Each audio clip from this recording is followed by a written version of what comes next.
Saya tidak peduli siapapun Anda. Anda pernah bermaksiat, Anda pernah berbuat salah, kita manusia yang tidak luput dari dosa. Tapi saya ingin berikan tawaran dari Al-Quranul Karim.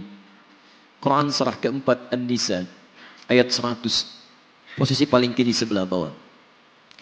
Pernah ada orang berbuat maksiat yang tak terlukiskan. Ada seorang yang pernah bunuh orang.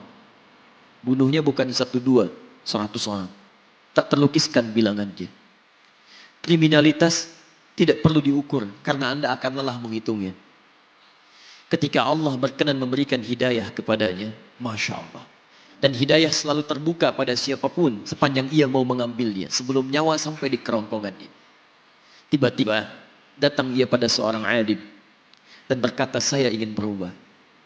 Alim ini kemudian menyampaikan pada orang dimaksud, Anda bukan berarti tidak bisa menjadi orang baik. Hanya Anda tinggal di lingkungan yang tidak mendukung Anda jadi baik. Keluarlah dulu dari tempat itu. Pergilah ke majlis ilmu si fulan, tempatnya ada di sana. Datang ke sana, belajarlah, dan Allah akan bimbing Anda berubah dari keburukan menjadi orang yang terbaik. Didengarlah nasihat alim ini. Berangkatlah orang dimaksud, menempuh perjalanannya. Tiba-tiba Masya Allah, belum sampai ke tujuan di pertengahan jalan, konon disebutkan lebih sejengkal. Tiba-tiba maut datang menjemputnya. Thumma yudrikul maut. Apa yang terjadi? Langkahnya dihitung sebagai ibadah. Dalam terapnya dia beristighfar tobat kepada Allah subhanahu wa ta'ala. Taubat yang menghadirkan cinta Allah subhanahu wa ta'ala. Quran surah kedua ayat 222 di ujung ayatnya. Innallaha yuhibbut tawwabin. Allah mencintai orang-orang taubat. Dan cinta Allah menghadirkan ampunan bagi seluruh dosanya. Quran surah ketiga Ali Imran ayat 31. Paling kiri sebelah atas. Qul in kuntum tuhibbunallaha fattabi'uni yuhibbukumullah. Allah cintai orang yang mau taat pada Rasulnya. Lihat ketika Allah mencintai seorang hamba, wa yaghfir lakum dzunubakum. Allah ampuni seluruh dosa-dosanya. Derap langkahnya menghadirkan istighfar, taubatnya menghadirkan cinta Allah menghadirkan seluruh ampunan bagi dosa-dosa yang ia miliki. Maka apa yang terjadi? Di tengah perjalanan maut menjemputnya, thumma yudrikhul maut faqad waqa'a ajruhu 'ala Allah. Dan pahala diberikan kepada orang tadi.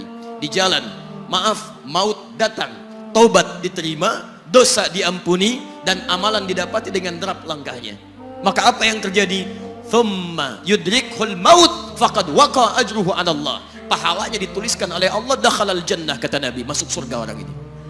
Anda bisa bayangkan, pernah bunuh orang 100 orang, mabuk tak terlukiskan, kriminalitas tak perlu dihitung. Ketika dia mau bertobat, datang ke majlis ilmu, Masya Allah, meninggal di tengah jalan, kata Nabi, dakhalal jannah. Bertobat diampuni dosanya, derap langkahnya ada pahalanya, dakhalal jannah.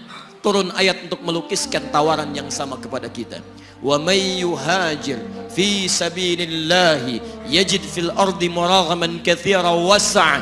Siapapun yang mau berubah kembali pada ketentuan jalan Allah, kalau dia masih punya batas-batas kehidupan, kami akan berikan kelapangan di sisa hidupnya dan kelimpahan-limpahan kenikmatan selama dia hidup.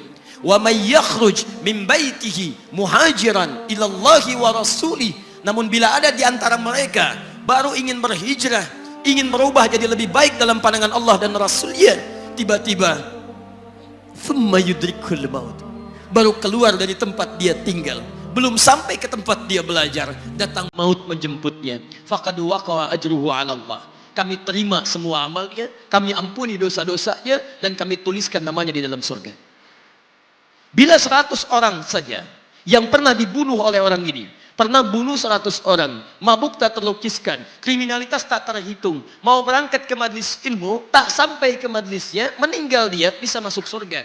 Masa Anda yang tidak pernah bunuh orang? Ada yang pernah bunuh orang di sini? Boleh angkat tangan? Ada polisi di sini, langsung saya sampaikan insyaallah. Anda gak pernah bunuh orang. Anda tidak pernah mabuk. Anda tidak pernah berbuat kriminalitas seperti orang dulu. Salah, wajar. Tapi pintu tobat terbuka untuk kita semua. Masya Allah.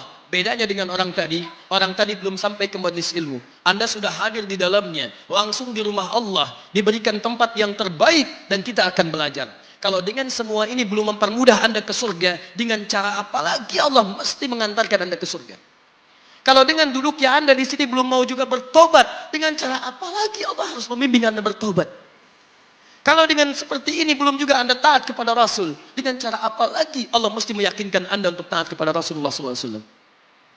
Karena itu teman-teman sekalian, mari kita pelajari ilmunya, dan dengan ilmu itu akan membimbing kita insya Allah kembali kepada Allah sampai mengajak keluarga kita ke surga insya Allah.